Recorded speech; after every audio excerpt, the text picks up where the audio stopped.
बच्चों, अब तक आपने मौलिक अधिकारों के बारे में बहुत विस्तार से पढ़ा है, जाना है।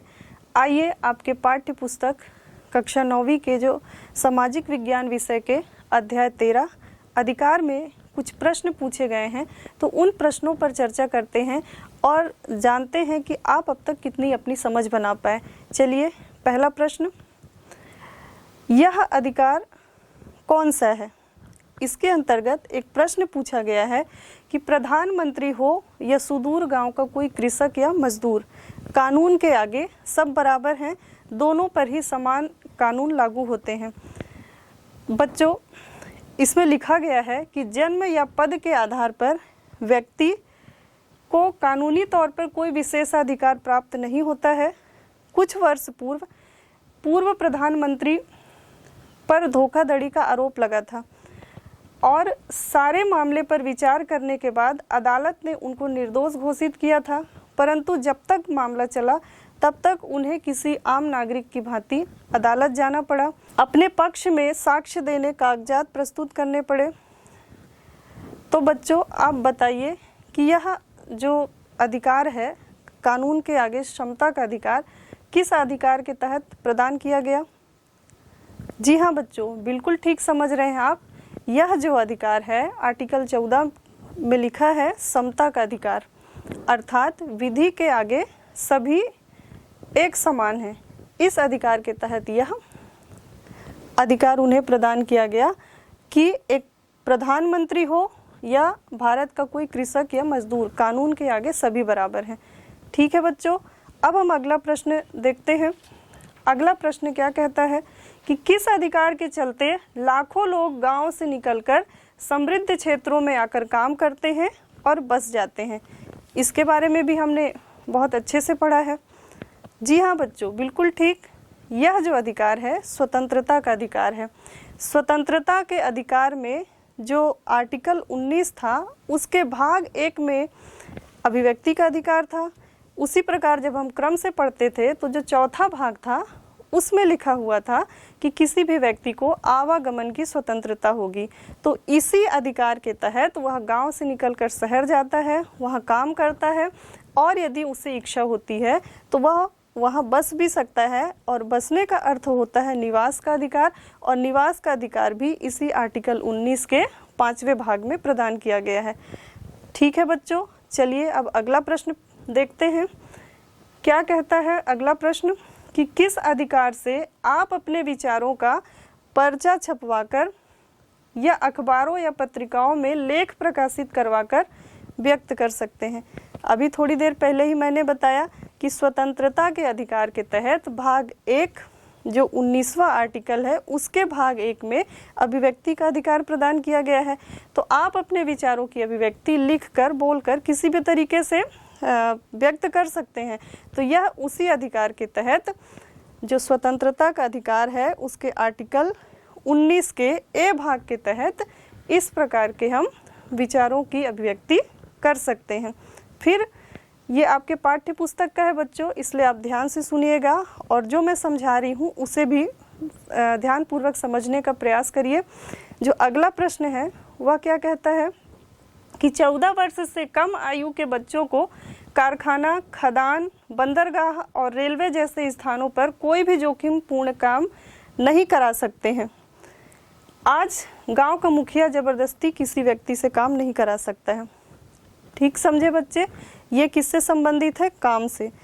किस प्रकार के काम से? एक तो बच्चों के काम से, और दूसरे जो मुखिया बोल रहा है उसमें वह किसी व्यक्ति को जबरदस्ती काम नहीं करवा सकता, यह कहता है। तो यह किस अधिकार के तहत है? ठीक, शोषण के विरुद्ध अधिकार के तहत है। मैंने आपको इससे पहले बताया था कि जो शोषण का विरुद्ध अधिकार है वह आर्टिकल 23 और आर्टिकल 24 में लिखित है। आर्टिकल 23 में लिखा गया है कि किसी भी व्यक्ति को बेगारी नहीं कराया जा सकता, किसी भी व्यक्ति से जबरदस्ती बलपूर्वक काम नहीं कराया जा सकता। तो आर्टिकल 23 में किसी व्यक्ति से जबरदस्ती नहीं कराया जा सकता कोई भी कार्य। और जो बच्चों की बात आती है कि बाल श्रम निषेध की बात करता है, तो जो 14 वर्ष से कम आयु के बच्चों को, उससे ऊपर के अगर अधिक घर में आर्थिक परेशानी है तो वो बच्चे काम कर सकते हैं, लेकिन 14 वर्ष से कम आयु के बच्चों को यदि किसी भी होटल में या किसी खदान में, किसी कारखाने में, रेलवे इत्यादि स्थानों पर किसी कार्य में नहीं लगाया जा सकता। यह एक दंडनीय अपराध है। और यह किसके तहत आता है, किस मौलिक अधिकार के तहत आता है? तो शोषण के विरुद्ध अधिकार के तहत आता है। बाल श्रम निषेध जो है आर्टिकल 24 में है, और जो व्यक्ति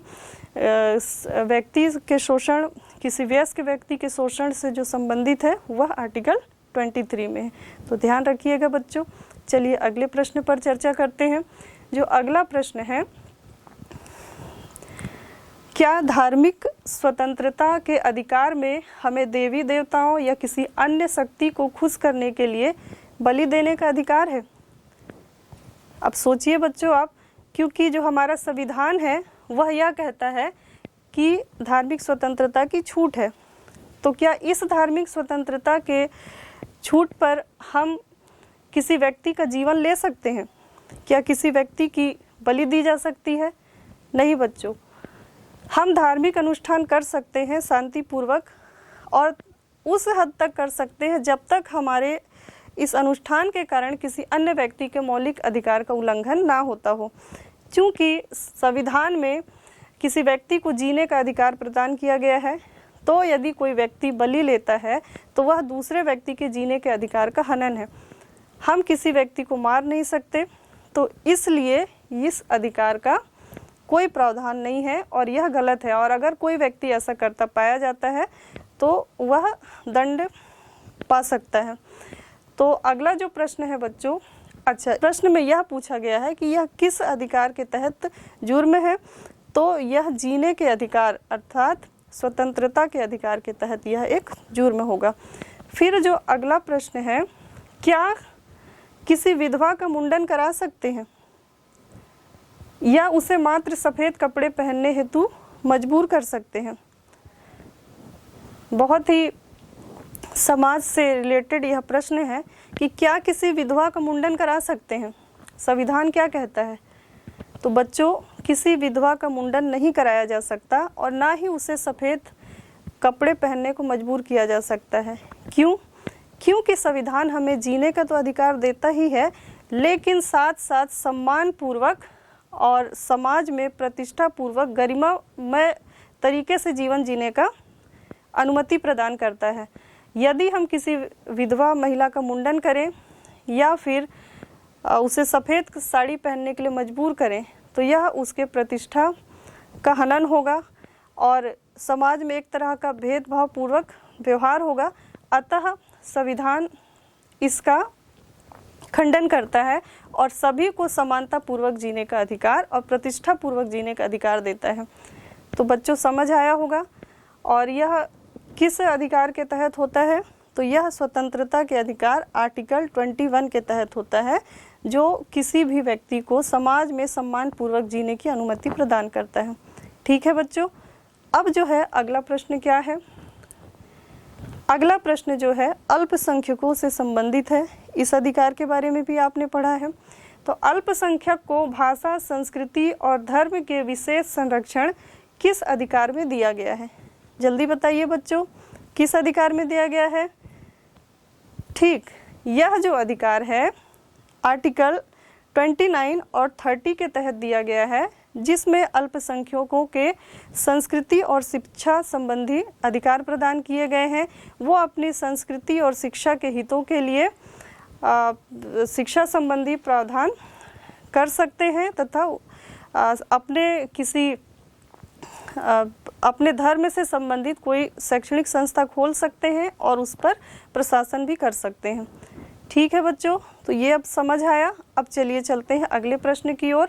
जो अगला प्रश्न है क्या कहता है कि हमारे आसपास एक कारखाना है जिससे निकलने वाले बेकार पदार्थों से हमारे इलाके का पानी गंदा हो रहा है और इस गंदे पानी के कारण पीलिया, डायरिया, खुजली जैसी कुछ अनेक प्रकार के रोग फैल रहे हैं, तो जिससे हमारे जीवन जीने का अधिकार का हनन हो रहा है। इस अधिकार को प्राप्त करने के लिए हम उच्च या उच्चतम न्यायालय में किस मौलिक अधिकार के तहत मुकदमा दायर कर सकते हैं?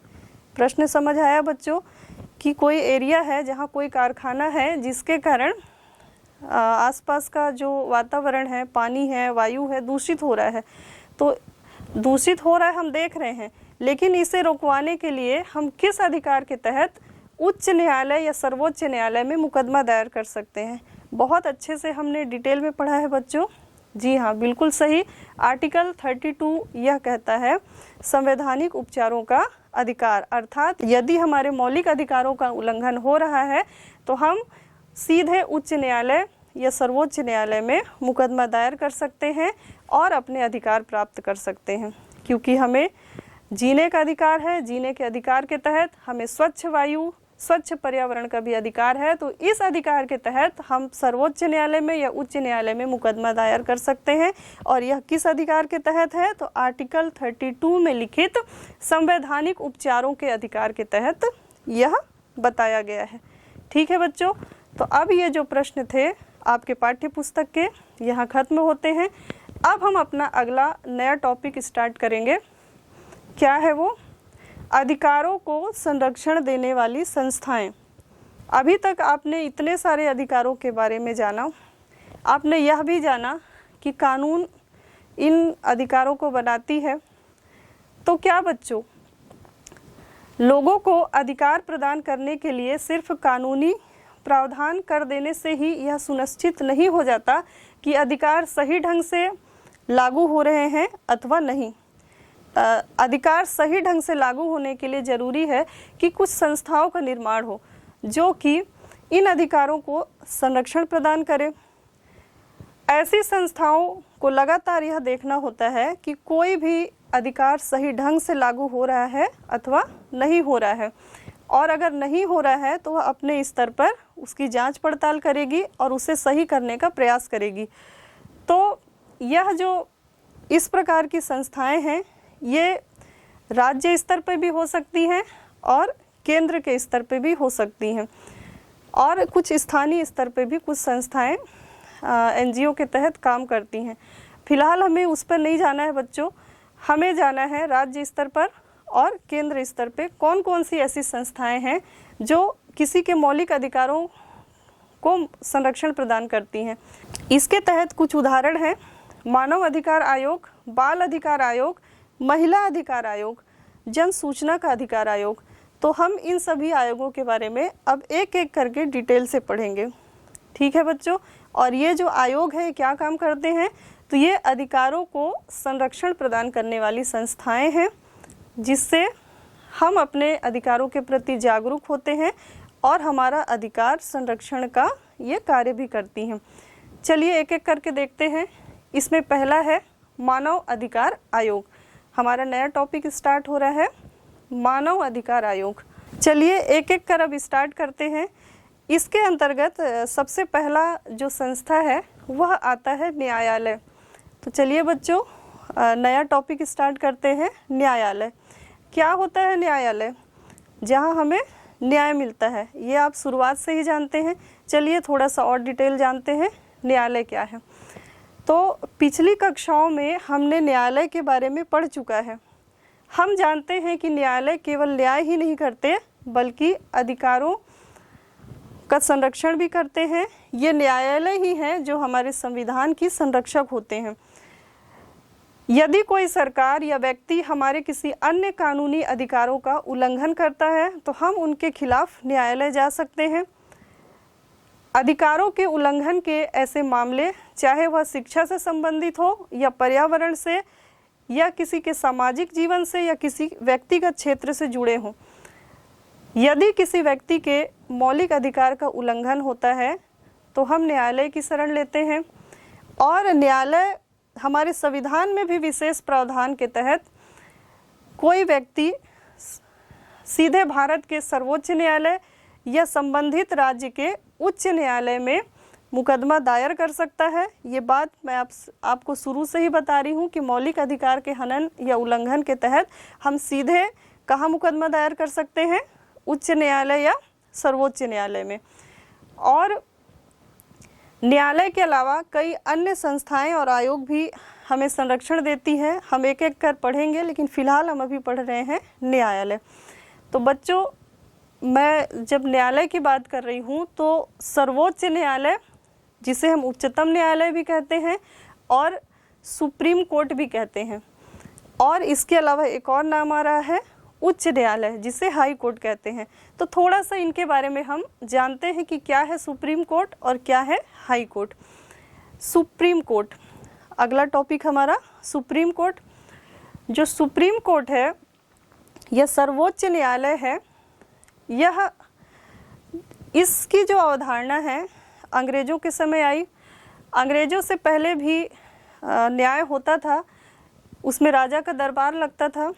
जो अंतिम फैसला वह राजा ही सुनाता था और उसके मंत्री और कुछ न्याय अधिकारी हुआ करते थे, वो इसमें भागीदार होते थे और सहायता प्रदान करते थे। किंतु जो न्यायालय की अवधारणा है वह अंग्रेजों के समय आई। जब ईस्ट इंडिया कंपनी का शासन था तो उस समय जो भारत की राजधानी थी कलकत्ता थी। दिल्ली तो 1911 में आई। जब जॉर्ज पंचम भारत आए थे तब उन्होंने कलकत्ता से दिल्ली को 1911 में भारत की राजधानी घोषित किया। लेकिन उससे पहले चूंकि कलकत्ता ही राजधानी थी, तो जो भारत का पहला जो आधुनिक न्यायालय है, जिसमें वकील होते हैं, जिसमें न्यायाधीश होता है, जज होता है, इस प्रकार का न्यायालय सर्वप्रथम कलकत्ता में खोला गया। और कब खोला गया? तो बच्चों, यह सन 1862 में खुला था। कहाँ पर? कलकत्ता में। तो इसके पश्चात जब दिल्ली भारत की राजधानी बनी और उसके बाद भारत शासन अधिनियम 1935 लागू हुआ। जो हमारा वर्तमान संविधान है वह भारत शासन अधिनियम 1935 का ही अधिकांश भाग लिया गया है उसमें।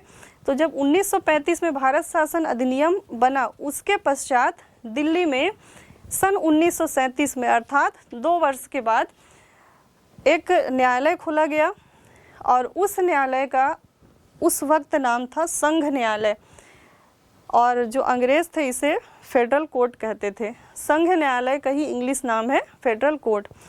तो जो ये फेडरल कोर्ट था, यही आज का सर्वोच्च न्यायालय बना। कब बना बच्चों? आप जानते हैं कि 15 अगस्त सन 1947 को हमारा भारत आज़ाद हुआ और 26 जनवरी सन 1950 को भारत का संविधान लागू हुआ। तो जिस दिन भारत का संविधान लागू हुआ उसी दिन यह जो फेडरल कोर्ट था, जो कि 1937 में बना था, जिसे अंग्रेजों द्वारा बनाया गया था, उस दिन से ही 26 जनवरी सन 1950 को ही यह भारत का सुप्रीम कोर्ट बना। समझ आया बच्चों? फिर इसके बाद जो फेडरल कोर्ट ही सर्वोच्च न्यायालय में कन्वर्ट हो गया, लेकिन federal court supreme court Bharat का नहीं था। तो उस समय का सुप्रीम कोर्ट क्या था? क्योंकि मैं आपको बता रही हूँ कि जो अंग्रेजों का शासन था, तो अंग्रेजों का जो हेडक्वार्टर कहाँ था? बिल्कुल ठीक, लंदन में। ब्रिटिश भारत का जो मेन जगह था वो क्या था? मेन राजधानी क्या थी जहाँ से सारे उपनिवेशों का शासन चल रहा था? लंदन में। तो जो यहाँ अपील होती थी फेडरल कोर्ट में और जो सुनवाई होती थी, जो फैसला होता था, वो अंतिम फैसला नहीं होता था।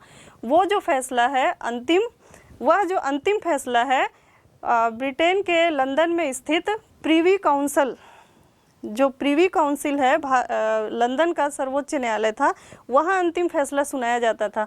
किंतु जब भारत आज़ाद हुआ और 26 जनवरी 1950 के बाद यही फेडरल कोर्ट जो है हमारे सुप्रीम कोर्ट में कन्वर्ट हो गया, तो उसके पश्चात अब जो भी भारत का मुकदमा हो या कोई विवाद हो, कुछ भी हो, तो जो फैसला आता है सुप्रीम कोर्ट का वही अंतिम फैसला होता है और उसके खिलाफ किसी व्यक्ति या किसी सरकार को चुनौती देने का अधिकार नहीं होता है। यह माना जाता है कि यहाँ जो न्यायाधीश बैठे हुए हैं ये सब न्याय की मूर्ति हैं और जो भी फैसला करेंगे वही सत्य होगा। ठीक है बच्चों? तो इसमें एक बात को आप ध्यान रखेंगे कि सुप्रीम कोर्ट ही सबसे बड़ा भारत का कोर्ट है और इसके बाद जो फैसला आया तो उसको किसी अन्य कोर्ट में या कहीं पर भी चुनौती नहीं दी जा सकती है। ठीक है बच्चों? सुप्रीम कोर्ट समझ आया।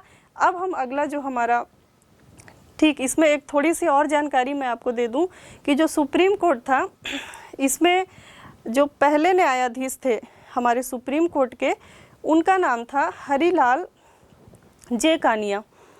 भारत के सुप्रीम कोर्ट के पहले मुख्य न्यायाधीश हरिलाल जे कानिया थे और भारत के सुप्रीम कोर्ट के वर्तमान मुख्य न्यायाधीश का नाम है डी.वाई. चंद्रचूड़। और ये जो डी.वाई. चंद्रचूड़ हैं ये 50वें क्रम के मुख्य न्यायाधीश हैं। इनसे पहले 49 लोग मुख्य न्यायाधीश की कुर्सी पर बैठ चुके हैं। ये 50वें क्रम के मुख्य न्यायाधीश हैं। और अगर डी.वाई. चंद्रचूड़ का पूरा नाम मैं बताऊं तो यह है धनंजय यशवंत चंद्रचूड़। ठीक है बच्चों, तो इतनी जानकारी के पश्चात अब हम चलते हैं उच्च न्यायालय। जो उच्च न्यायालय है वह भारत के राज्यों में स्थित है। क्योंकि आप जानते हैं कि भारत में कुल 28 राज्य और 8 केंद्र शासित प्रदेश हैं, तो इस हिसाब से कुछ राज्यों में हाई कोर्ट नहीं है तो वो किसी अन्य राज्य के हाई कोर्ट पर आश्रित है। चलिए बच्चों देखते हैं कितने हाई कोर्ट हैं हमारे भारत में। तो जो भारत में कुल हाई कोर्ट की संख्या जो है वह 25 है। जो 25वें नंबर का सबसे नया जो हाई कोर्ट है वह आंध्र प्रदेश के अमरावती में स्थित है। क्योंकि आप जानते हैं कि आंध्र प्रदेश जो है 2 भाग में विभाजित होकर तेलंगाना नामक एक नया राज्य बना। तो तेलंगाना में जो हैदराबाद का हाई कोर्ट था वह वहीं स्थित है और आंध्र प्रदेश के लिए नया हाई कोर्ट बनाया गया जो कि अमरावती में स्थित है। इसके बाद चूँकि मैंने आपको पहले ही बताया कि भारत में कुल 28 राज्य हैं लेकिन हाई कोर्ट की संख्या है 25। तो जो गोवा है, अरुणाचल प्रदेश है, मिजोरम है, नागालैंड, ऐसे कुछ प्रदेश हैं जहाँ जिन राज्यों के पास अपना खुद का हाई कोर्ट नहीं है। अब छत्तीसगढ़ में आते हैं हम। तो जो छत्तीसगढ़ का उच्च न्यायालय है या हाई कोर्ट है वह कहाँ स्थित है? वह स्थित है बच्चों बिलासपुर में। हमारे छत्तीसगढ़ की राजधानी जो है वह रायपुर है, लेकिन हाई कोर्ट कहाँ स्थित है यह प्रश्न आता है, इसलिए आप इसे ध्यान रखिएगा कि छत्तीसगढ़ का हाई कोर्ट जो है वह बिलासपुर में स्थित है। कब इसका स्थापना हुआ? तो जो छत्तीसगढ़ का जो हाई कोर्ट है वह 1 नवंबर सन 2000 में स्थापित किया गया। और आप जानते ही हैं बच्चों कि 1 नवंबर सन 2000 को ही हमारा छत्तीसगढ़ भी मध्य प्रदेश से अलग हुआ था और एक नए राज्य के रूप में स्थापित हुआ था। ठीक है, अब यह जो मैंने शुरुआत में आपको बताया कि जो 25वां हाई कोर्ट था वह आंध्र प्रदेश में स्थित है। तो हमारा छत्तीसगढ़ का जो हाई कोर्ट है वह कौन से क्रम का है? छत्तीसगढ़ का हाई कोर्ट 19वें क्रम का है। इसके बाद जो हमारे छत्तीसगढ़ के प्रथम न्यायाधीश कौन थे? हमारे छत्तीसगढ़ के प्रथम मुख्य न्यायाधीश कौन थे? चूँकि छत्तीसगढ़ एक नया राज्य बना था तो उस समय जो प्रथम मुख्य न्यायाधीश एक कार्यवाहक न्यायाधीश के रूप में रखा गया था और उनका नाम था आर.एस. गर्ग, न्यायमूर्ति आर.एस. गर्ग। बच्चों क्योंकि न्यायाधीश हैं तो उनके नाम के आगे न्यायमूर्ति लगाया जाता है, इसलिए जो प्रथम कार्यवाहक मुख्य न्यायाधीश थे उनका नाम है न्यायमूर्ति आर.एस. गर्ग। और जो स्थायी रूप से मुख्य न्यायाधीश हुए उनका नाम था W.A. शशांक, न्यायमूर्ति W.A. शशांक। अब वर्तमान के मुख्य न्यायाधीश कौन है? हमारे छत्तीसगढ़ के वर्तमान मुख्य न्यायाधीश हैं उच्च न्यायालय के न्यायमूर्ति अरूप गोस्वामी। इस नाम को आप ध्यान रखिएगा और ये समय समय पे परिवर्तित होते रहते हैं, लेकिन हमें करंट अफेयर्स के तहत अपडेट होना चाहिए। तो अब जो हमारे वर्तमान मुख्य न्यायाधीश हैं अरूप गोस्वामी जी को उस समय की जो राज्यपाल थी, गवर्नर थी, अनुसुईया उइके जी ने शपथ दिलाया था। इसके बाद हमारा ये न्यायालय खत्म होता है जिसमें हमने सुप्रीम कोर्ट और उच्च न्यायालय पढ़ा। कुछ और अन्य भी निचली अदालतें होती हैं, जिला सत्र न्यायालय भी होता है, उसे हम आगे की कक्षा में पढ़ेंगे। तो बच्चों न्यायालय के अध्ययन के बाद अब हम अपना अगला नया टॉपिक स्टार्ट करते हैं, मानव अधिकार आयोग। जो मानव अधिकार आयोग है यह मानवों के अधिकारों से संबंधित एक संस्था है। यह जो संस्था है यह 10 दिसंबर सन 1948 में संयुक्त राष्ट्र संघ की महासभा में मानव अधिकारों के सार्वजनिक घोषणा पत्र के रूप में अंगीकृत किया गया। क्योंकि यह 10 दिसंबर सन 1948 में संयुक्त राष्ट्र संघ के महासभा में अंगीकृत किया गया था। इसीलिए प्रतिवर्ष हम 10 दिसंबर को ह्यूमन राइट्स डे या मानव अधिकार दिवस मनाते हैं। जो मानव अधिकार आयोग है यह मानता है कि आंतरिक दृष्टि से सभी मनुष्य समान हैं। कोई भी मनुष्य किसी अन्य मनुष्य के नौकर होने के लिए पैदा नहीं हुआ है। बच्चों, इसके साथ साथ जो इसका विचार है यह नस्ल, जाति, धर्म, लिंग और आर्थिक स्थिति पर आधारित मौजूदा असमानताओं को चुनौती देने के लिए करता है। और इसके बाद सभी आधुनिक देशों में, जो कि लोकतांत्रिक देश हैं, जो आधुनिक देश हैं वो कैसे हैं? लोकतांत्रिक देश हैं। तो सभी लोकतांत्रिक देशों में विभिन्न संरचनाएं स्थापित की गई जो अधिकारों के संरक्षण के लिए कुछ नियम बनाती हैं तथा लोगों को मानव अधिकारों के प्रति जागरूक करने का भी कार्य करती हैं। इस घोषणा पत्र में जो संयुक्त राष्ट्र संघ के महासभा में जो घोषणा पत्र जारी किया गया था उसमें कहा गया कि इस घोषणा पत्र में मनुष्य की सभी बुनियादी आवश्यकताओं तथा लोकतंत्र के मुख्य बिंदुओं जैसे कि स्वतंत्रता, समानता, न्याय तथा व्यक्तिगत गरिमा आदि को स्वीकार करते हुए कुछ अधिकार शामिल किए गए। इन अधिकारों को सही ढंग से लागू करवाने तथा मानव अधिकारों के उल्लंघन को रोकने के लिए सभी देशों में मानव अधिकार आयोगों का गठन किया जा रहा है। इसमें हमारे भारत में भी मानव अधिकार आयोग का गठन किया गया है।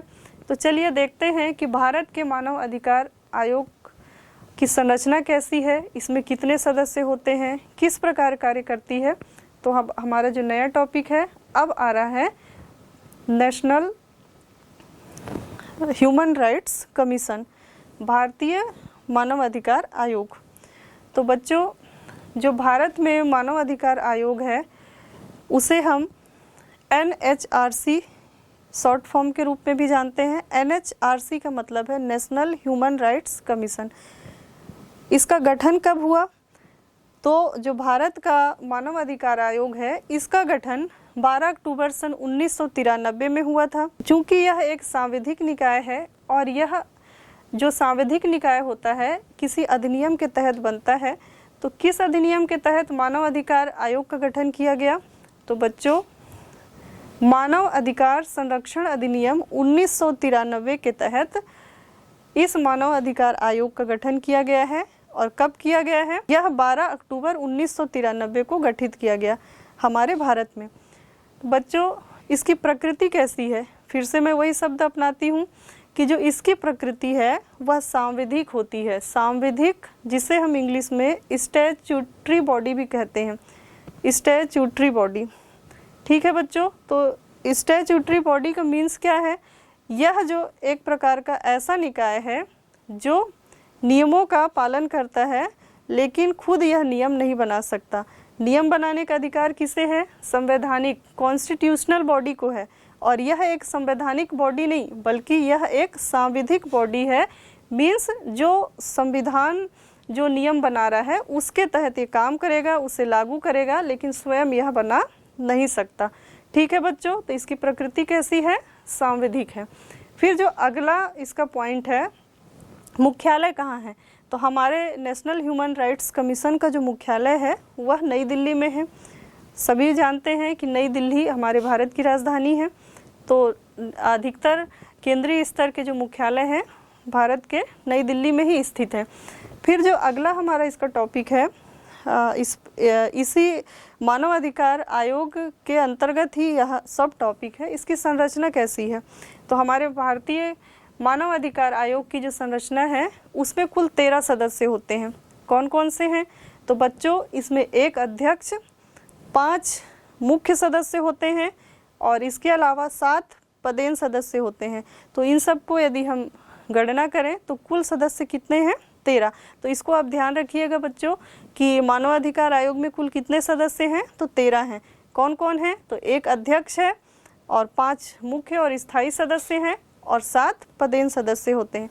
चलिए देखते हैं कौन कौन है अध्यक्ष कौन बन सकता है और अन्य मुख्य जो सदस्य हैं, स्थायी जो सदस्य हैं वो कौन होते हैं और 7 पदेन सदस्य कौन कौन होते हैं। ठीक है,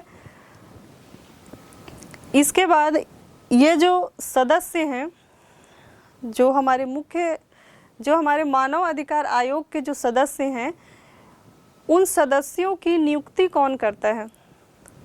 तो बच्चों, मानव अधिकार आयोग के जो सदस्य हैं उनकी नियुक्ति भारत का राष्ट्रपति करता है। एक समिति होती है, उस समिति की सिफारिश पर भारत का राष्ट्रपति इन सदस्यों की नियुक्ति करेगा। अब यह जो चयन समिति है इसमें कौन कौन होते हैं, पहले इसे जानते हैं, उसके बाद हम मानव अधिकार आयोग के सदस्यों के बारे में जानेंगे कि कौन कौन वो बन सकते हैं। ठीक है बच्चों, तो एक चयन समिति है, उस चयन समिति की सिफारिश पर भारत का राष्ट्रपति मानव अधिकार आयोग के सदस्यों की नियुक्ति करता है। तो पहले चयन समिति की बात करते हैं। तो जो चयन समिति होता है उसमें कुल 6 सदस्य होते हैं। पहला जो सदस्य है वह भारत का प्रधानमंत्री होगा और वर्तमान में हमारे भारत के प्रधानमंत्री कौन हैं, सभी जानते हैं। जी हाँ बच्चों, माननीय नरेंद्र मोदी जी हमारे भारत के प्रधानमंत्री हैं। तो अगर मानव अधिकार आयोग के सदस्यों की नियुक्ति होना है तो उसका अध्यक्ष कौन होगा, पीएम अर्थात माननीय नरेंद्र मोदी जी आज के परिप्रेक्ष्य में। और फिर इसके बाद जो अन्य सदस्य हैं वो कौन कौन होते हैं। तो जो इसका दूसरा सदस्य होता है, चयन समिति की बात कर रही हूँ मैं, जो इसका दूसरा सदस्य होता है वह होता है केंद्रीय गृह मंत्री। तो बच्चों, अभी हमारा गृह मंत्री कौन है, हमारे केंद्रीय गृह मंत्री बताइए, अमित शाह जी। जी हाँ बच्चों, तो इसका जो दूसरा आज के परिप्रेक्ष्य में अगर हम चयन समिति की बात करें तो दूसरा सदस्य कौन होगा, गृह मंत्री भारत के। फिर अगला जो है लोकसभा अध्यक्ष और इसी प्रकार राज्यसभा का उपसभापति और लोकसभा में विपक्ष का नेता और राज्यसभा में भी विपक्ष का नेता इन चयन समिति के सदस्य होते हैं। हमें, क्योंकि हम राजनीति विषय पढ़ रहे हैं, तो हमें इन सभी सदस्यों के जो वर्तमान भारत में हमारे अभी ये हैं, इनका सभी का नाम हमें पता होना चाहिए। तो ये आपके लिए होमवर्क है कि भारत का राष्ट्रपति, भारत का प्रधानमंत्री, भारत का गृह मंत्री और इसके अलावा लोकसभा अध्यक्ष, लोकसभा का नेता प्रतिपक्ष तथा राज्यसभा का विपक्ष का नेता और इसके साथ साथ भारत के उपराष्ट्रपति और राज्यसभा के उपसभापति, इन सभी का नाम आपको पता होना चाहिए। ठीक है बच्चों, यहाँ पर ये जो 6 सदस्य हैं ये सिफारिश करते हैं कि मानव अधिकार आयोग के सदस्यों की नियुक्ति की जाए। तो इनके सिफारिश के आधार पर भारत के जो राष्ट्रपति हैं, भारत के राष्ट्रपति कौन है बच्चों अभी, जी हाँ बिल्कुल, हमारे भारत की जो राष्ट्रपति है इस समय एक महिला है और माननीय द्रौपदी मुर्मू जी हमारे भारत की राष्ट्रपति हैं और यह द्वितीय महिला राष्ट्रपति हैं। ठीक है बच्चों, तो इसके बाद ये जो चयन समिति है सिफारिश करेगी, किस चीज़ की सिफारिश करेगी कि इन सदस्यों की नियुक्ति की जाए। तो वो राष्ट्रपति के पास जाएगा, राष्ट्रपति हस्ताक्षर करेंगी और ये सब फिर नियुक्त होंगे। फिर अगला जो है हमारा पॉइंट, NHRC के सदस्यों की योग्यता। NHRC पुनः कहूँगी, नेशनल ह्यूमन राइट्स कमीशन, राष्ट्रीय मानवाधिकार आयोग के सदस्यों की योग्यता क्या होनी चाहिए। जो चयन समिति थी वह सेलेक्ट तो कर रही है, लेकिन किस आधार पे वह सेलेक्ट करेगी वह अभी इस पे मैं वर्णन करूँगी। तो जो अगला हमारा टॉपिक है NHRC के सदस्यों की योग्यता, तो इसमें जो पहले मैं बता चुकी हूँ कि कुल 13 सदस्य हैं, जिसमें एक अध्यक्ष है, 5 स्थायी सदस्य हैं और 7 पदेन सदस्य हैं। तो अध्यक्ष की क्या योग्यता है, स्थायी सदस्यों की क्या योग्यता है तथा पदेन सदस्यों की क्या योग्यता है, एक एक कर हम जानेंगे। तो जो हमारा पहला अध्यक्ष है वह क्या होना चाहिए, क्या उसकी योग्यता होनी चाहिए कि वह मानव अधिकार आयोग का अध्यक्ष हो सकता है। तो बच्चों, उच्चतम न्यायालय का पूर्व मुख्य या अन्य न्यायाधीश होना चाहिए। वो उच्चतम न्यायालय मतलब सुप्रीम कोर्ट। तो जो सुप्रीम कोर्ट का जो मुख्य न्यायाधीश था, चीफ जस्टिस था, या तो रिटायर हो चुका हो वह हो या फिर कोई अन्य न्यायाधीश भी इसका अध्यक्ष बन सकता है। और इसके अलावा मानव अधिकार आयोग के अध्यक्ष की योग्यता कोई भी व्यक्ति नहीं रखता है। तो बच्चों क्या कौन होना चाहिए? वह चीफ जस्टिस होना चाहिए। कहाँ का? सुप्रीम कोर्ट का। और बाद में संशोधन किया गया और उसके बाद कोई अन्य न्यायाधीश भी हो सकता है, यह कहा गया। ठीक है बच्चों, फिर अगला जो स्थायी 5 मुख्य सदस्य होते हैं उनकी क्या कौन कौन हो सकते हैं वो? तो पहला प्रथम सदस्य जो है उच्चतम न्यायालय का कार्यरत या पूर्व न्यायाधीश होना चाहिए। दूसरे सदस्य की योग्यता वह भी सुप्रीम कोर्ट का ही न्यायाधीश हो, या तो कार्यरत हो या फिर रिटायर्ड भी हो सकता है, लेकिन होना कहाँ से चाहिए? वह राष्ट्रीय मानवाधिकार आयोग के सदस्य की योग्यता के लिए जो दूसरा सदस्य है सुप्रीम कोर्ट से ही होना चाहिए। ठीक है बच्चों, फिर अगला जो तीसरा सदस्य है अध्यक्ष के अलावा, और अगर 5 मुख्य सदस्यों की बात करें तो इनका क्रम दूसरा आता है। तो पहला जो सदस्य था वह सुप्रीम कोर्ट का कार्यरत या पूर्व न्यायाधीश हो सकता है। इसी में जो दूसरा सदस्य है वह उच्च न्यायालय का कार्यरत या पूर्व न्यायाधीश यह भी हो सकता है। तो पहले में सुप्रीम कोर्ट और दूसरे में हाई कोर्ट का न्यायाधीश हो सकते हैं। फिर जो तीसरे नंबर पे जो 3 अन्य सदस्य आते हैं, क्योंकि 5 मुख्य स्थायी सदस्य थे, तो पहला सदस्य सुप्रीम कोर्ट का रिटायर्ड या फिर कार्यरत न्यायाधीश, और दूसरा सदस्य हाई कोर्ट का रिटायर्ड या फिर कार्यरत न्यायाधीश, और जो तीसरा जो है 3 सदस्य आएंगे जिसमें तो उसमें मानव अधिकार के विषय में विशेषज्ञ हो या कम से कम इसमें कम से कम एक महिला होना आवश्यक है। तो जो कुल 5 मुख्य सदस्य थे उनमें एक महिला का होना आवश्यक होना है। ठीक है बच्चों, तो 5 मुख्य सदस्य आप समझ चुके। इसके बाद जो 7 पदेन सदस्य हैं वो कौन कौन होते हैं? तो नेशनल ह्यूमन राइट्स के जो 7 पदेन सदस्य हैं उनका क्रम देखिए। पहला एससी आयोग का अध्यक्ष। अब यहाँ पे एससी आयोग मीन्स अनुसूचित जाति, जिसे हम शेड्यूल कास्ट भी कहते हैं, उस अनुसूचित जाति आयोग का अध्यक्ष होगा। दूसरा सदस्य कौन होगा? हम कुल 7 सदस्यों की बात कर रहे हैं। तो पहला सदस्य एससी आयोग का अध्यक्ष, दूसरा सदस्य एसटी आयोग का अध्यक्ष, शेड्यूल ट्राइब का अध्यक्ष। फिर इसके बाद जो तीसरा सदस्य है वह राष्ट्रीय महिला आयोग से होगी। चौथा सदस्य राष्ट्रीय अल्पसंख्यक आयोग से, 5वां राष्ट्रीय पिछड़ा वर्ग आयोग, 6वां राष्ट्रीय बाल संरक्षण आयोग तथा 7वां राष्ट्रीय दिव्यांग जन आयोग से जो अध्यक्ष होंगे वो सभी इस राष्ट्रीय मानव अधिकार आयोग के सदस्य होंगे। ठीक है बच्चों, अब हम बात करते हैं कि वर्तमान में हमारे राष्ट्रीय मानव अधिकार आयोग के अध्यक्ष कौन हैं।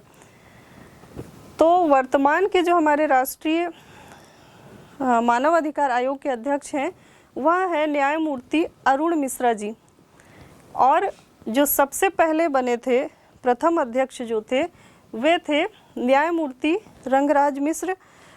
ये जो जानकारी है बच्चों इन्हें आप ध्यान रखिए, क्योंकि यह परीक्षा में भी आता है और किसी कंपटीशन वाले एग्ज़ाम में बैठते हैं तो इस तरह के प्रश्न आते हैं।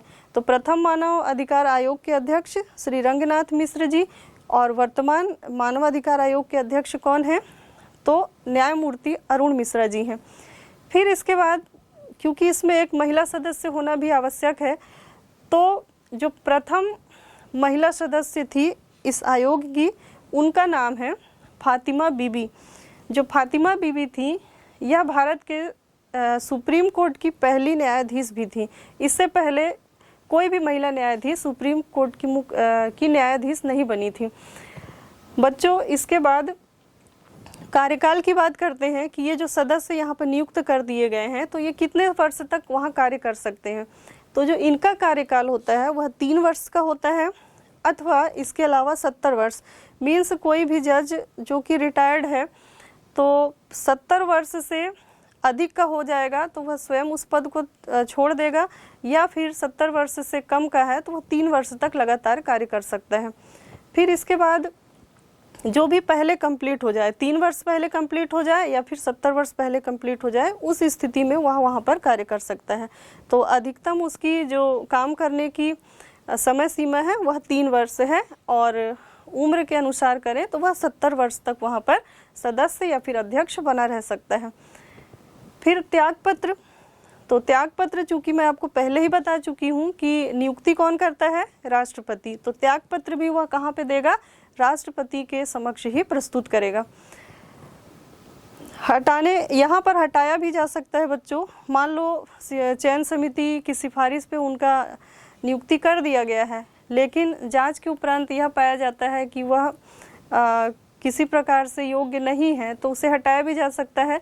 तो किस किस प्रकार से उन्हें हटाने का प्रावधान है, यह अगर साबित हो जाए कि वह कदाचार में लिप्त है, या फिर वह दिवालिया घोषित हो, तीसरा मानसिक रूप से अस्वस्थ हो, और अपने कार्य को कर पाने में अक्षमता महसूस कर रहा हो, तो इस आधार पे जांच समिति के उपरांत उसे हटाया जा सकता है। किसके द्वारा, राष्ट्रपति के द्वारा।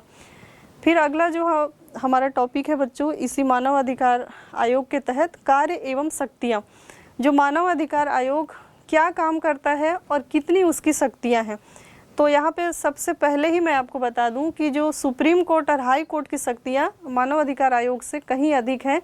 इसके पास भी कुछ शक्तियाँ हैं, लेकिन अधिक शक्तियाँ किसके पास है, न्यायालय के पास। चलिए देखते हैं क्या क्या काम है और क्या क्या शक्ति है इसकी। तो जो मानव अधिकार आयोग है, सबसे पहली बात तो यह स्वयं किसी को दंड नहीं दे सकता, यह केवल जांच करता है। और किस प्रकार की जांच करता है, जब यह देखता है कि किसी मानव के अधिकार का उल्लंघन हो रहा है, सिर्फ उस केस में ही यह जांच करेगा। जब यह देखता है कि किसी मानव अधिकार का उल्लंघन हो रहा है, तो किसी भी मामले में स्वतंत्र और विश्वसनीय जांच करता है। यह उन मामलों की भी जांच करता है जहां ऐसे उल्लंघन या इन्हें रोकने में सरकारी अधिकारियों की उपेक्षा बरतने का आरोप हो। कई बार सरकारी अधिकारी ही इस मानव अधिकारों का उल्लंघन करते पाए जाते हैं, तो यह सरकारी अधिकारियों पर भी शिकंजा कस सकता है, तो ध्यान रहे। और किसी न्यायालय की तरह यह चश्मदीद गवाहों को समन जारी कर सकता है, किसी सरकारी अधिकारी से ये पूछताछ कर सकता है, सरकारी दस्तावेजों की मांग कर सकता है। आयोग किसी कारागार में जाकर जांच कर सकता है या घटना स्थल पर अपनी जांच टीम को भेज सकता है। मानव अधिकार आयोग में सामाजिक बहिष्कार, घरेलू हिंसा, बच्चों को प्रताड़ित करने संबंधी शिकायत, बाल विवाह, दहेज प्रताड़ना, जेलों में होने वाले अत्याचार, राजस्व, बंधुआ मजदूर, प्रदूषण, मानव देह व्यापार इत्यादि प्रकरण शामिल हैं। तो बच्चों, इसमें जो आपने समझ बनी होगी कि जो अधिकतर जो अत्याचार हैं या फिर घरेलू हिंसा, इन सभी से संबंधित केस इसमें दर्ज होते हैं। यहाँ पे मैंने बच्चों आपको बताया कि जो मानव अधिकार आयोग है समन जारी कर सकता है। तो यहाँ पे एक शब्द आता है समन, आपको इससे परिचय होना आवश्यक है। तो जानिए क्या है समन। बच्चों, समन का अर्थ होता है न्यायालय द्वारा किसी व्यक्ति को न्यायालय में उपस्थित होने के लिए एक आदेश जारी किया जाता है, उसे ही समन कहा जाता है। तो क्या आप समझ पाए क्या है समन? न्यायालय द्वारा किसी व्यक्ति को न्यायालय में उपस्थित होने के लिए कोई आदेश पत्र जारी किया जाता है, जिसे कहा जाता है समन। ठीक है बच्चों, चलिए आगे बढ़ते हैं। तो अभी हम पढ़ रहे थे राष्ट्रीय मानव अधिकार आयोग। राष्ट्रीय मानव अधिकार आयोग की तरह प्रत्येक राज्य में, भारत में कुल 28 राज्य हैं, तो प्रत्येक राज्य में राज्य मानव अधिकार आयोग का भी गठन किया जाता है। तो हमारे छत्तीसगढ़ में भी राज्य मानव अधिकार आयोग है।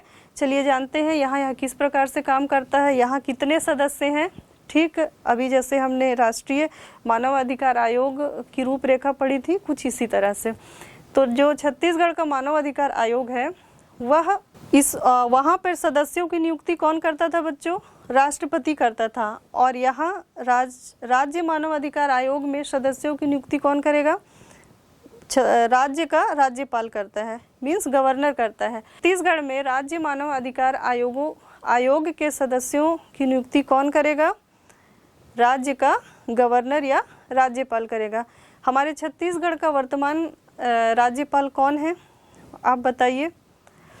फिर बच्चों, जो राज्य मानव अधिकार का जो चयन समिति है, पुनः मैं आपसे रिपीट कर रही हूँ, इसमें एक अध्यक्ष होता है जो कि राज्य का मुख्यमंत्री होगा। वर्तमान में हमारे छत्तीसगढ़ के मुख्यमंत्री माननीय विष्णुदेव साय जी हैं और इससे पहले भूपेश बघेल जी थे। इसके बाद अगला जो सदस्य होगा इसका, वह विधानसभा का अध्यक्ष होता है। तो वर्तमान विधानसभा के अध्यक्ष डॉक्टर रमन सिंह जी हैं और जो अगला सदस्य होगा वह नेता प्रतिपक्ष होता है। तो हमारे छत्तीसगढ़ में नेता प्रतिपक्ष जो है माननीय चरण दास महंत जी हैं, तो ये भी इसके एक सदस्य होंगे। और इसके अलावा जो चौथा सदस्य होगा वह राज्य का गृह मंत्री होता है। तो राज्य के जो गृह मंत्री हैं अभी वर्तमान में अरुण साव जी हैं। तो इन सब सदस्यों की एक चयन समिति बनेगी। ये चयन समिति राज्य के मानव अधिकार आयोग के सदस्यों की सिफारिश करेगी। उनके सिफारिश के आधार पर राज्यपाल द्वारा राज्य मानव अधिकार आयोग के सदस्यों का नियुक्ति किया जाएगा। तो राज्य के जो सदस्य हैं जो मानव अधिकार आयोग के लिए योग्य हैं वो कौन कौन होंगे, चलिए देखते हैं एक एक करके। तो बच्चों, इसमें एक अध्यक्ष तथा 2 अन्य सदस्यों की नियुक्ति की जाती है। इससे पहले हमने जो राष्ट्रीय वाला पढ़ा था उसमें एक अध्यक्ष, 5 स्थायी सदस्य और 7 पदेन सदस्य थे, लेकिन यहाँ पे इसकी संरचना छोटी है। इसमें एक अध्यक्ष तथा 2 अन्य सदस्य होते हैं। तो जो अध्यक्ष होता है उसकी योग्यता किसी उच्च न्यायालय का मुख्य न्यायाधीश रहा हो, अर्थात इस राज्य मानव अधिकार आयोग का अध्यक्ष केवल वो ही व्यक्ति बन सकता है जो किसी उच्च न्यायालय का मुख्य न्यायाधीश रहा हो। जो दूसरा सदस्य है अध्यक्ष के अलावा, तो उसकी योग्यता क्या है? तो जो दूसरा सदस्य है वह किसी उच्च न्यायालय का न्यायाधीश है या रहा हो, या फिर इसके अलावा इसकी एक और पात्रता हो सकती है, वह यह है कि राज्य में जिला न्यायालय का न्यायाधीश है या रहा है, या जिसे जिला न्यायालय के रूप में कम से कम 7 वर्ष का अनुभव हो। तो बच्चों, अध्यक्ष के अलावा जो दूसरा सदस्य होता है वो या तो उच्च न्यायालय का न्यायाधीश रहा हो अथवा सत्र जो जिला सत्र न्यायालय होता है उसका भी न्यायाधीश हो सकता है, लेकिन उसे कम से कम उस न्यायालय में 7 वर्ष का अनुभव होना चाहिए। फिर इसके जो तीसरे सदस्य हैं उसकी हम बात करें तो उसकी क्या पात्रता है? तो जो मानव अधिकार आयोग है वह जो तीसरे सदस्य है उसके लिए यह योग्यता रखता है कि एक सदस्य जिसे मानव अधिकार से संबंधित विषयों का ज्ञान या व्यवहारिक अनुभव हो, अर्थात तीसरे सदस्य की पात्रता मानव अधिकार से संबंधित विषय का ज्ञान होना चाहिए। तो इस प्रकार कुल 3 सदस्य होते हैं और चौथा जो सदस्य होगा वह सचिव होगा, और जो सचिव होता है वह इसका मुख्य कार्यपालन अधिकारी होता है। तो बच्चों, इसकी संरचना आपको समझ आ चुकी है। कुल 1 अध्यक्ष और इसके अलावा 2 सदस्य और 1 सचिव। ठीक है बच्चों, अब आगे बढ़ते हैं हम। तो जो राज्य मानव अधिकार आयोग होता है उसमें जो सदस्य नियुक्त किए जाएंगे उनकी पदावधि क्या होगी? तो जो पदावधि है वह 3 वर्ष की अवधि के लिए नियुक्त होंगे अथवा 70 वर्ष की आयु तक ही कार्य कर सकते हैं। इनमें से जो पहले पूरा हो इस आधार पर उन्हें पदमुक्त किया जा सकता है, या तो 3 वर्ष या फिर 70 वर्ष की आयु पर। फिर अगला जो है इसका सेवानिवृत्ति के बाद, मीन्स इस पद से जब वो सेवानिवृत्त हो जाए, किस पद से? राज्य मानव अधिकार आयोग का या तो वो सदस्य पद से या अध्यक्ष पद से जब वो रिटायर हो जाता है तब उसे किसी भी सरकार के या राज्य सरकार के अधीन कोई भी नियोजन का पात्र नहीं होता। मीन्स वह परमानेंट रिटायर हो जाएगा, फिर उसे और किसी सरकारी सेवा में नहीं रखा जाता। इसके बाद जो त्याग पत्र है, तो बच्चों मैंने पहले ही बताया कि नियुक्ति करता है राज्यपाल, तो इसका जो त्याग पत्र है वह किसे सौंपेगा? राज्यपाल को सौंपेगा।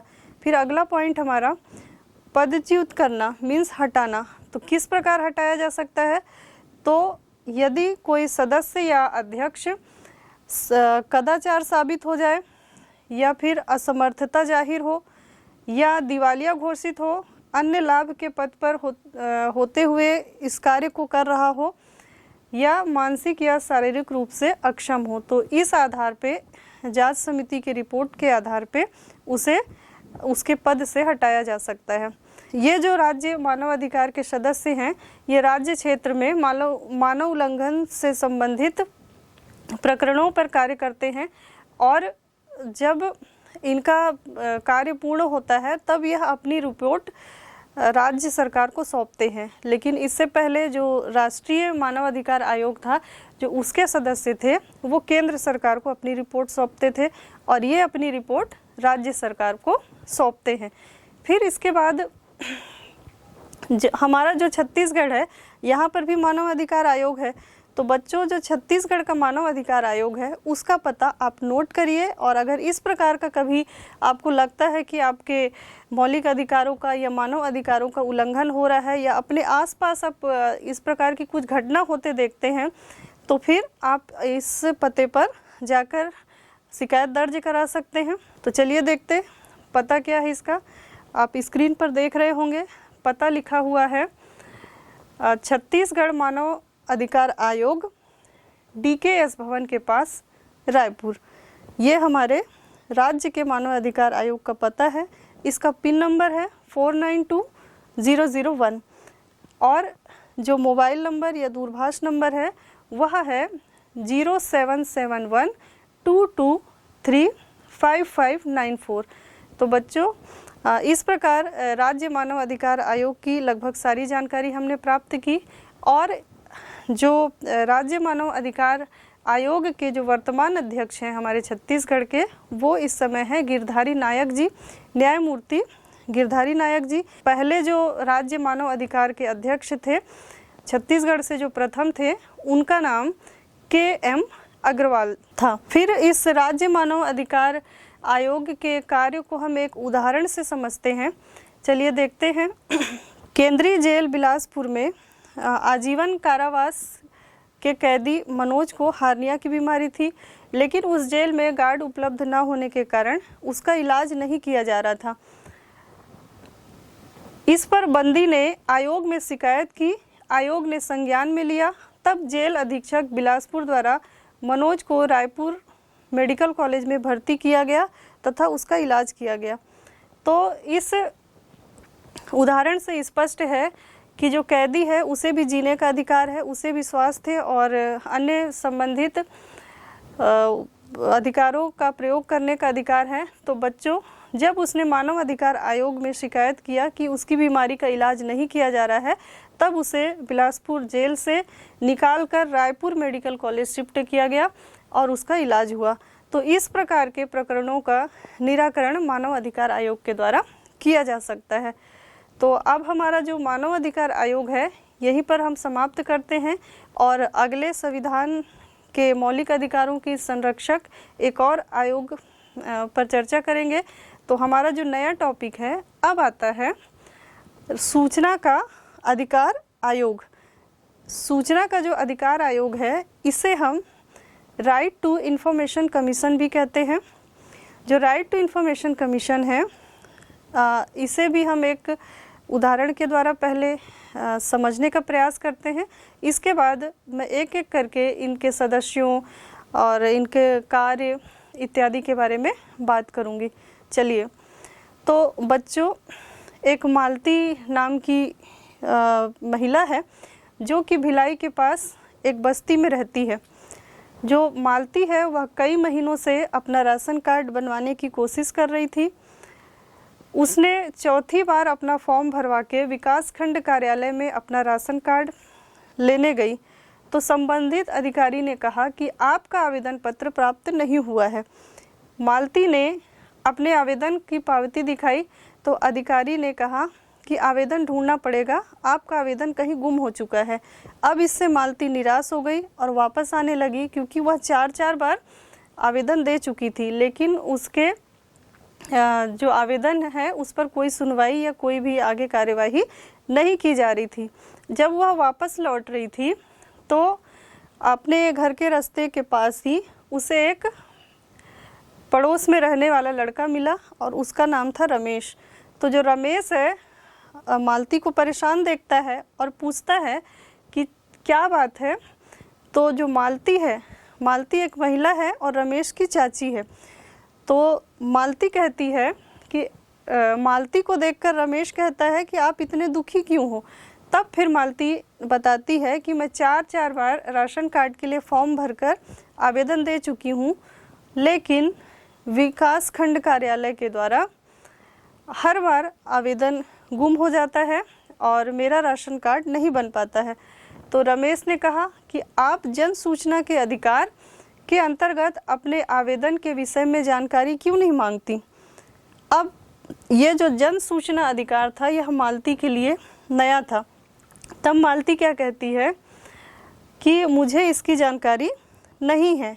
तो रमेश कहता है कि सन 2005 में बने कानून के अनुसार हम किसी भी कार्यालय से कोई भी जानकारी एक फॉर्म भरकर निश्चित जमा राशि देकर प्राप्त कर सकते हैं। इस कानून को जन सूचना अधिकार का कानून कहा जाता है। इस कानून के तहत किसी भी सरकारी ऑफिस या निजी संस्था में भी हम कोई भी जानकारी जो हमें प्राप्त करना चाहते हैं वह मिल सकता है, बशर्ते सिर्फ राष्ट्र सुरक्षा और गोपनीयता से संबंधित वह जानकारी ना हो। तो फिर अब मालती कहती है कि बेटा मुझे तो इस कानून के बारे में कुछ भी नहीं पता है, किस प्रकार फॉर्म भरूं, कहाँ से लाऊं, मैं कुछ भी नहीं जानती हूँ। तब रमेश कहता है कि चाची आप चिंता मत कीजिए, मैं कल ही सूचना के अधिकार का प्रपत्र लाऊंगा।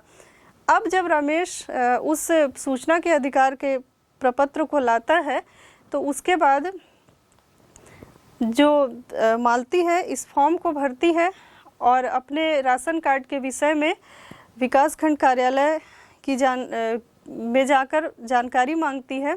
अगले दिन मालती ने रमेश की सहायता से जन सूचना अधिकार अधिनियम के अंतर्गत विकास खंड कार्यालय में अपने राशन कार्ड की स्थिति की जानकारी मांगी और लगभग 20 दिन के बाद उसके घर, मालती के घर एक पत्र आया जिसमें बताया गया कि राशन कार्ड बनकर तैयार है, वह संबंधित अधिकारी से मिलकर और पावती को देकर अपना राशन कार्ड ले सकती है। तो देखा बच्चों आपने जन सूचना के अधिकार का पावर या शक्ति।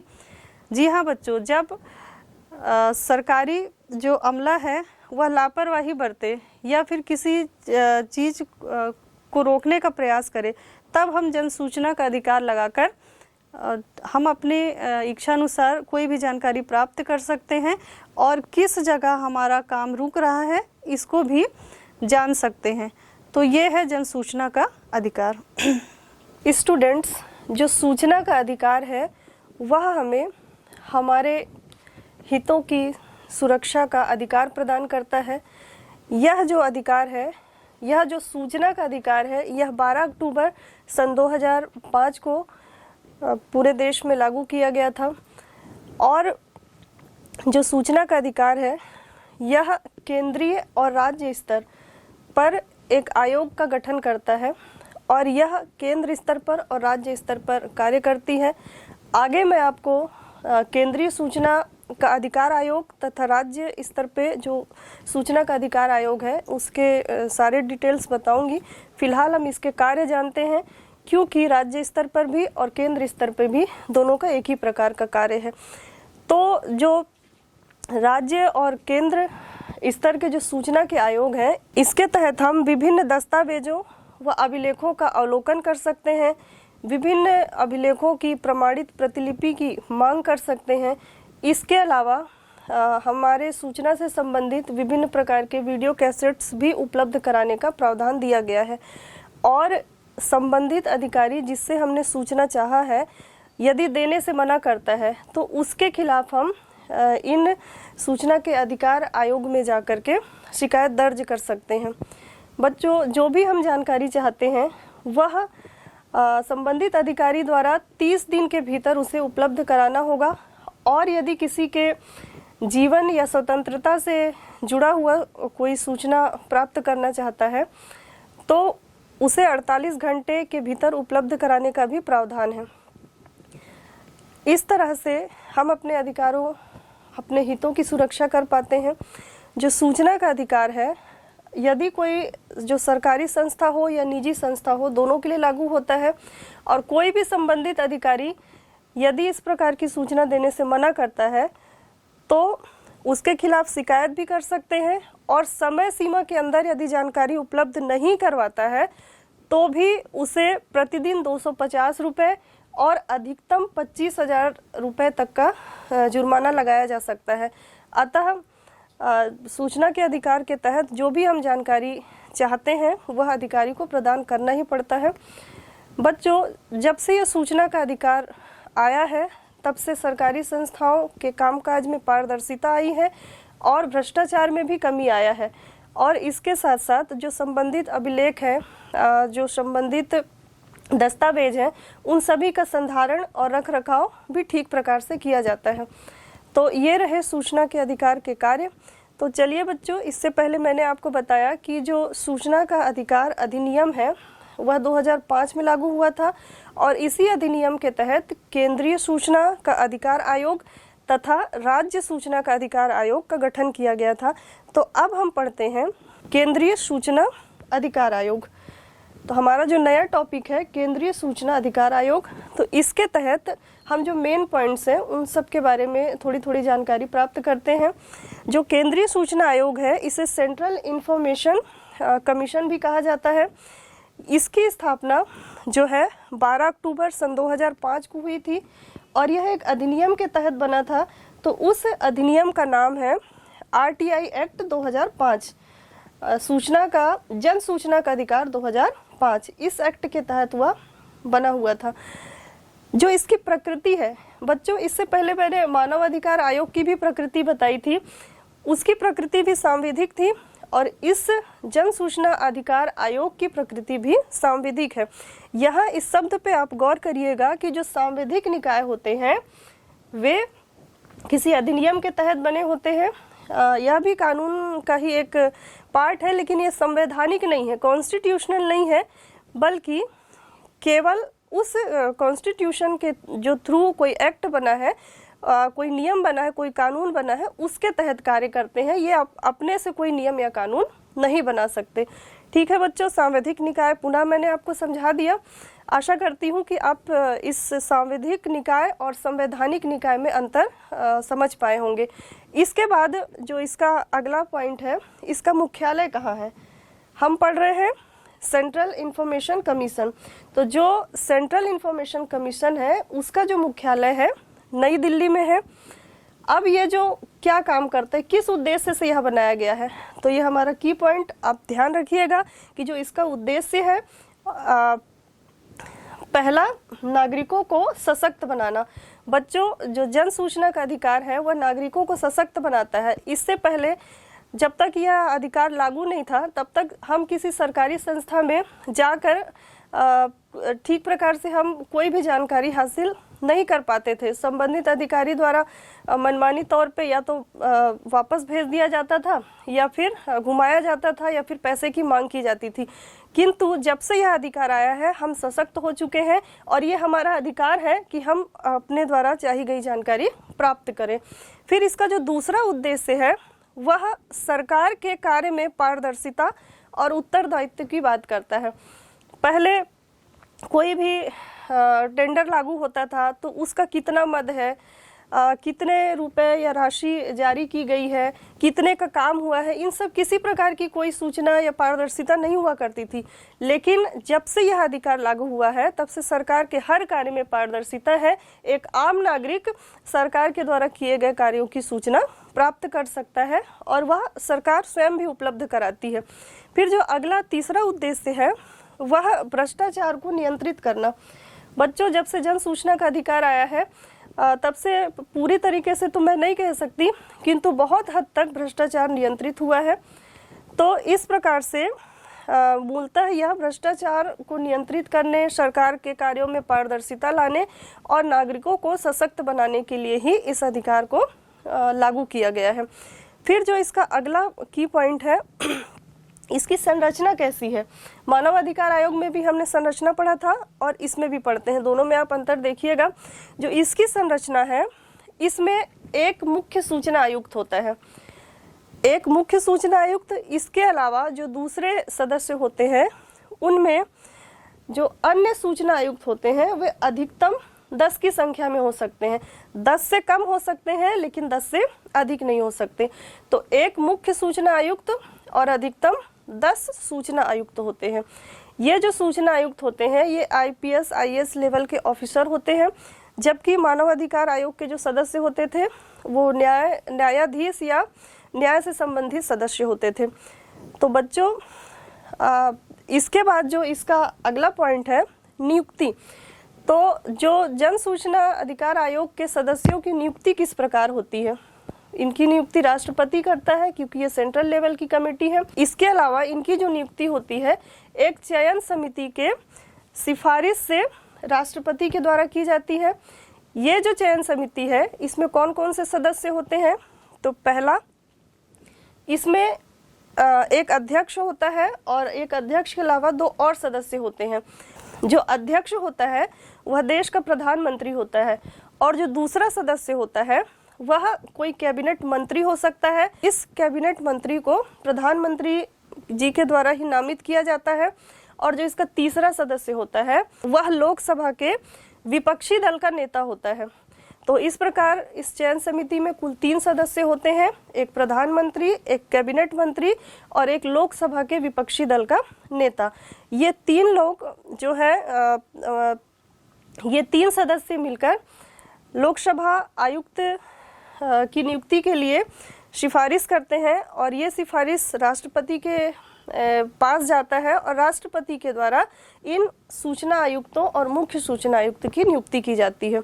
इसके बाद भारत में चूंकि 2005 में ये सूचना आयोग आया था, तो जो हमारे प्रथम मुख्य सूचना आयुक्त थे, तो भारत के प्रथम मुख्य सूचना आयुक्त वजहत हबीबुल्ला जी थे।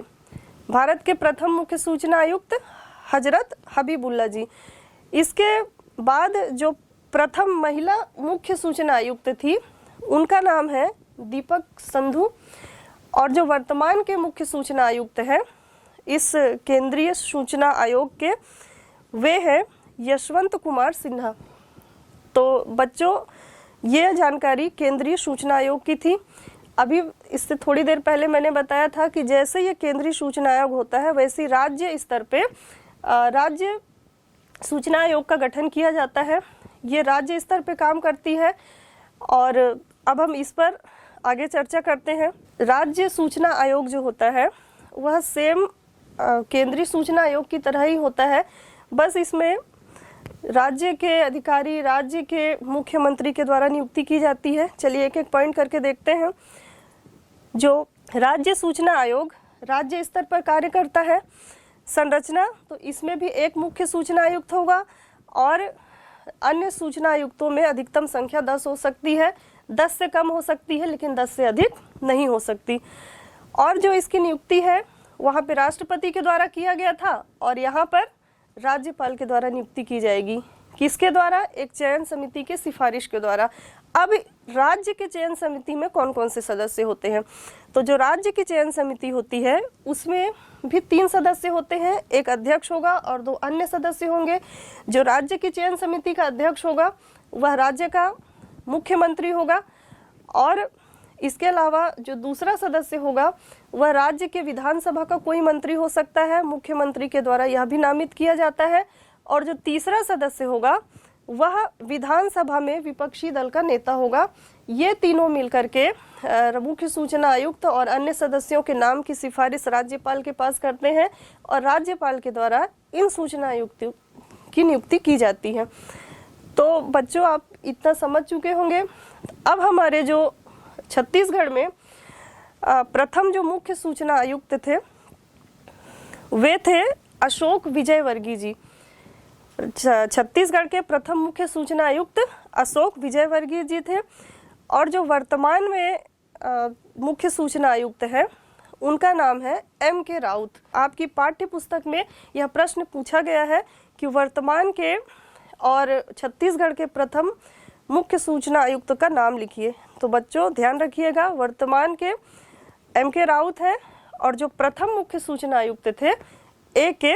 विजयवर्गीय थे, अशोक कुमार विजयवर्गीय। ठीक है बच्चों। और इनके अलावा जो इनका कार्यकाल जो मुख्य सूचना आयुक्त नियुक्त होता है वह 65 वर्ष की आयु में रिटायर होता है। और इनका जो कार्यकाल होगा वह केंद्र सरकार के द्वारा निर्धारित किया जाता है। लगभग 5 वर्ष या 3 वर्ष के लिए ही यह निर्धारित होता है। मैंने इस सूचना के अधिकार के शुरुआती भाग में आपको मालती की कहानी सुनाई थी। इसमें जो मालती है उस मालती को रमेश नाम के लड़के ने एक प्रपत्र लाकर दिया था, जिसको भरने के बाद उसका राशन कार्ड उसे प्राप्त हुआ था। तो बच्चों जो सूचना के अधिकार का जो प्रपत्र है, जो आवेदन है, उसका प्रारूप हम यहाँ स्क्रीन पर देखते हैं और किस प्रकार भरना है समझने का प्रयास करते हैं। तो जो आवेदन पत्र है उसमें सबसे पहले आवेदक का नाम आएगा। मान लीजिए कि हम मालती का ही फॉर्म भर रहे हैं तो उसी को उदाहरण लेके चलते हैं। तो आवेदक के नाम में मालती ने क्या डाला होगा? अपना नाम डाला होगा।